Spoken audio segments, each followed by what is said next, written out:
আজকে আমি নিয়ে চলে এসেছি নিহারি মটন কারি। নমস্কার বন্ধুরা, শস্যবস্ত রান্নাঘরের পক্ষ থেকে আপনাদেরকে জানাই স্বাগত। নিহারি রেসিপিটি বানানোর জন্য আমি এখানটায় কিছুটা মটনের হাড্ডি নিয়ে নিয়েছি।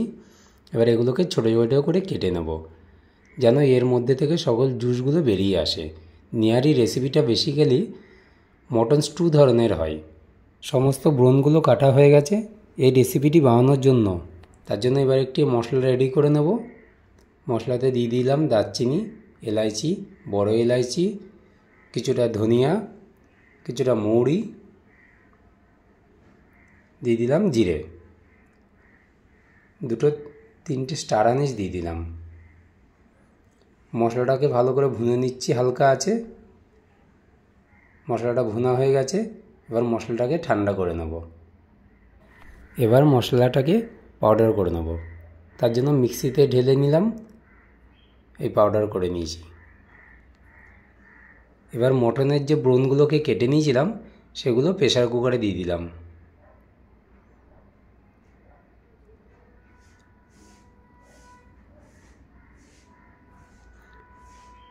দিয়ে দেবো পরিমাণ মতন জল।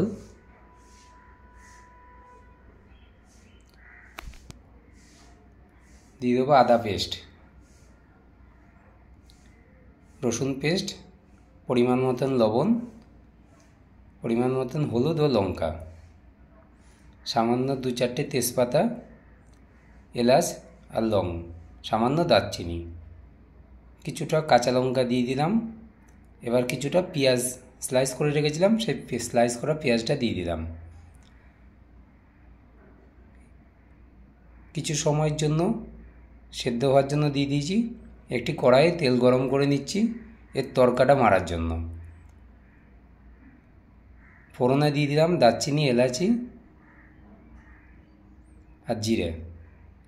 ফোড়নটা আমাদের হয়ে গেছে। এবার সামান্য কটা রসুন দিয়ে দিচ্ছি। রসুনটাকে হালকা করে থেতো করে নিতে হবে, ছাড়িয়ে নিয়ে, তা না হলে রসুনটা ফাটবে।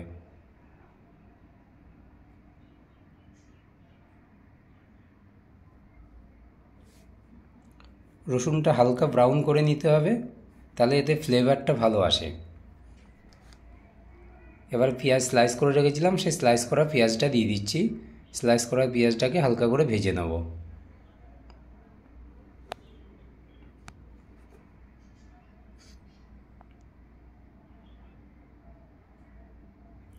এই মশলাটা যে মটনের স্টুটা বানালাম তার মধ্যে দিয়ে দেবো। এবং পেঁয়াজটা হালকা ব্রাউন কালার এসে গেছে।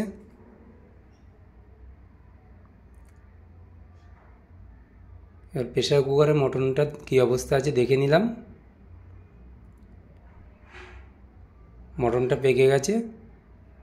এবার যে মশলাটা ভুনেছিলাম সেই মশলাটা দিয়ে দিচ্ছি।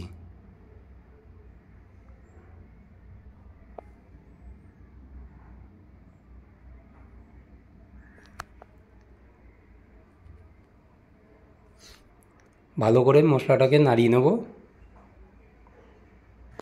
শুরুতে যে মশলাটা বানিয়ে রেখেছিলাম এবার সেই মশলাটা দিয়ে দেবো। আমি এখানটা 2 টিস্পুন দিচ্ছি, আপনারা আপনাদের হিসাবে দিয়ে ব্যবহার করবেন। এবার ভালো করে মিলিয়ে নেব।